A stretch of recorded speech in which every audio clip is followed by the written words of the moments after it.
Marxism is a conflict theory relating to the conflict between the upper and lower classes and originated from the mid to late 19th century works of German philosopher Karl Marx. Let's look at the origin of this theory. The feudal system was in place between the 9th and 15th centuries, and this system meant that all people had equal rights and access to unowned land, yet lords were able to own land individually still.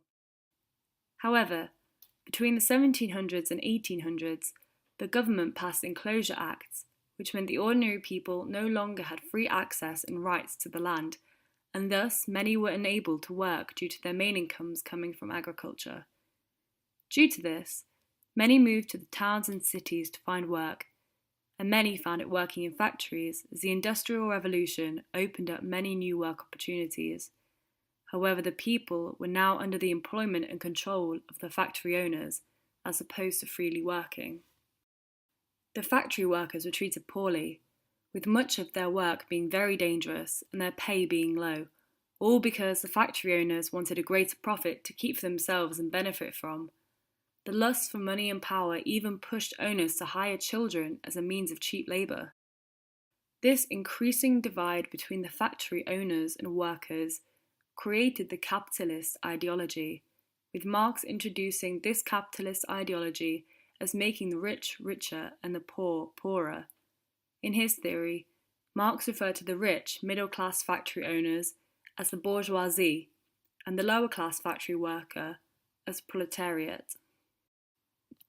Marx further pointed out that through capitalism, one social class has a direct effect on the life experience and life chances of another. Taking the example of the proletariats and bourgeoisie, the proletariats experiencing what Marx referred to as alienation and isolation from their own life, direction, and destiny would allow the rich to become richer, and the bourgeoisie, giving little pay and poor working conditions to the proletariats, would keep the poor poor.